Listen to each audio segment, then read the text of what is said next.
রাজ্জাক খান হত্যাকাণ্ডে শওকত মোল্লার পাশে দাঁড়িয়ে পীরজাদা আব্বাস সিদ্দিকী এবং নওশাদ সিদ্দিকীকে বকত্ব ভাষায় গালিগালাজ করেছে। এখনো পর্যন্ত এর বিরুদ্ধে প্রতিবাদ করেনি সাধারণ মানুষ। আজ গর্জে ওঠার চেষ্টা করছে। এমনই এক ভাই সাহেবের সঙ্গে কথা বলবো, তিনি কিভাবে তার প্রতিবাদের ধরনটি রেখেছেন দেখুন। গাল দিয়েছে সে মুসলিম কি করেই বা তাদের বাপ মা তুলে, তাদের বাপ মারা তো রাজনীতি করতে আসেনি। রাজনীতি তো নওশাদ সিদ্দিকী সাহেব একাই বাংলার মুসলিম জাতিকে জব্দ করার জন্যে ভাঙড়ে এই সওগাতের মতন আবু জেহেলকে, এত বড় জাহেল, ও এত বড় জাহেল, জাহেলের বাচ্চা জাহেল, ও ডাইরেক্ট নাম করে দিল নওশাদ আব্বাস বাহিনী। একজনে মার্ডার হয়ে গিয়েছে, নওশাদ বাহিনী মার্ডার করে। সওগাত মোল্লাকে অবশ্যই গ্রেফতার করুক বা সওগাত বাহিনীকে গ্রেফতার। মর্মান্তিক ঘটনা ঘটে যায়, সেখান থেকে পীরজাদা আব্বাস সিদ্দিকী এবং নওশাদ সিদ্দিকীর আব্বা এবং মা তুলে গাল কিস্তি করে। কি বলবেন এই বিষয়ে? ঘটনা হচ্ছে সওগাত মোল্লা বা সওগাত বাহিনী, ওদের মুখ দিয়ে তো এরকম ধরনের ভাষা বার হওয়াটা স্বাভাবিক।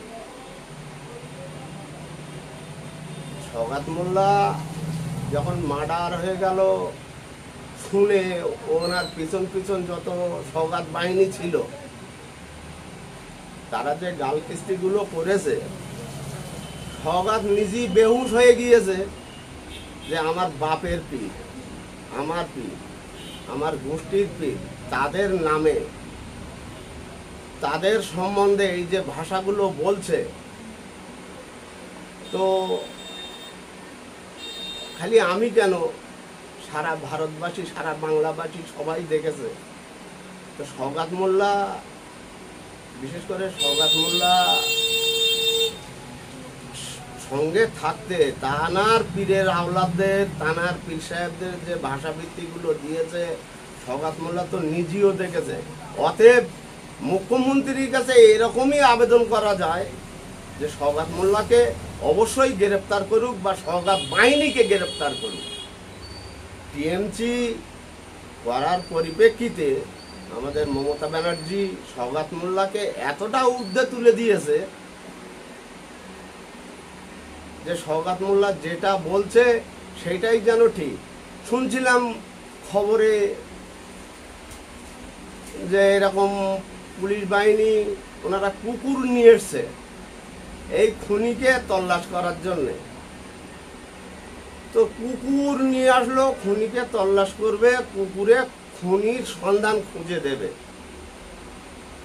তো সেই কুকুর খুঁজতে পারলো না। বৃথা ওদের, আমাদের মুখ্যমন্ত্রী ওদের পিছনে যে পয়সাটা খরচ করছে, ওইটা যদি, ওই মানিটা যদি সওগাতের পিছনে দিত, তো মনে হয় সওগাত মোল্লা আরো ভালো হতো। ও ডাইরেক্ট নাম করে দিয়েছে শোনা মাত্রই যে একজনে মার্ডার হয়ে গিয়েছে, নওশাদ বাহিনী মার্ডার করে দিয়েছে। তা ওই কুকুরের পিছনে যে পয়সাটা খরচ হচ্ছে ওটাও সওগাতের দেওয়া হোক, এটা আমার তরফ থেকে বলছি। কারণ ও এত বড় জাহেল, ও এত বড় জাহেল, জাহেলের বাচ্চা জাহেল, ও ডাইরেক্ট নাম করে দিল নওশাদ আব্বাস বাহিনী এই কাজ করেছে।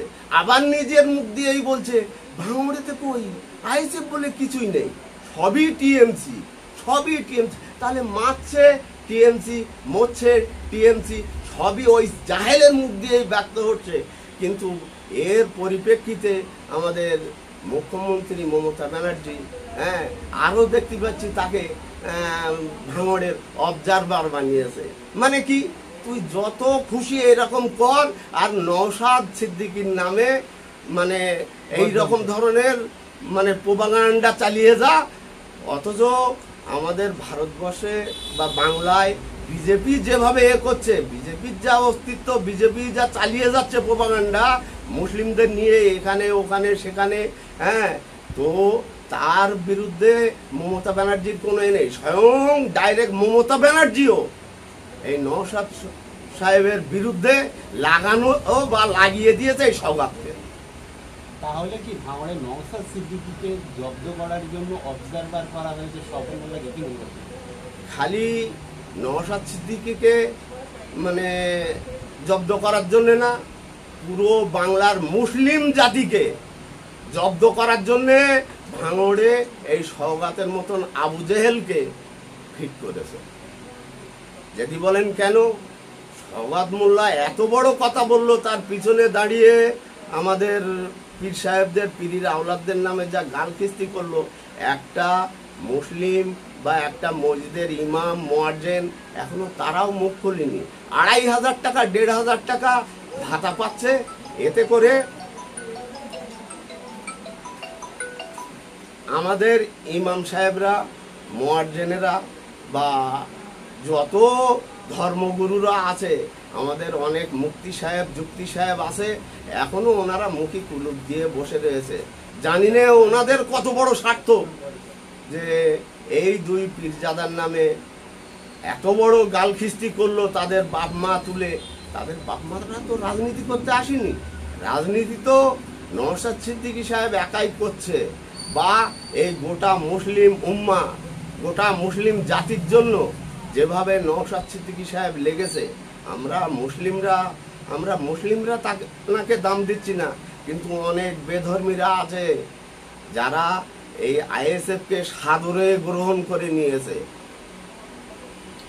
এই যে কুমন্তব্য আব্বাস সিদ্দিকী এবং নওশাদ সিদ্দিকীর বাবা মা, তারপরে আমরা দেখেছি কেউই এখনো পর্যন্ত মুখ খুলেনি, কিন্তু যে গাল দিয়েছে সেও ধর্মীয় মুসলিম। তাহলে মুসলিমের জন্যই কি সেই জন্য কেউ এখনো পর্যন্ত মুখ খুলেনি, কি মনে হচ্ছে? ঘটনা হচ্ছে, আমরা হয়তো বলি যে ও মুসলিম, হ্যাঁ, যে গাল দিয়েছে সে মুসলিম কি করেই বা বলি। আল্লাহ আল্লাহ রসুলের সুন্নত অনুযায়ী যে ভাষা খারাপ, একজনা মানুষের যদি কোনো রকম তার খারাপ ত্রুটি দেখা হয়, তাকে ডেকে গোপনে তাকে বলতে হয় যে ভাই তোমার এই কাজটা ভুল হচ্ছে। তো ও যে গালখিস্তি করেছে, ও এই রকম ধরনের মুসলিম। ওর আব্বা ঈদের নামাজ পড়তে যেত আর মা বাড়ি ক্ষীর রান্না করতো ঈদের দিন। ও এই খাওয়া দাওয়া এই রকম ধরনের মুসলিম। ও মুসলিম আর শুভেন্দু পানা। যদি বলেন কেন, শুভেন্দু ওই ঈদের সময় আগেকার দিনে যখন টিএমসির সঙ্গে ছিল, শুভেন্দু দাদাকে দেখেছি মানে টুপি পরে এ মসজিদে ও মসজিদে তার অনুষ্ঠানে যাওয়া, বা গরুর গোশ খেয়েছে, এও সোশ্যাল মিডিয়ায় দেখেছি। তো ওই যে ব্যক্তি গাল দিয়েছে ও মুসলিম। হয়তো আমার হিন্দু দাদারা অনেকে মনে করবে যে মুসলিমরা খালি হিন্দুদের দেখতে পারে না, না, এইটাই হচ্ছে ভুল। যারা শরিয়াত সম্বন্ধে, মুসলিম সম্বন্ধে যারা জ্ঞান না রাখে, তারাই এই কথা বলবে।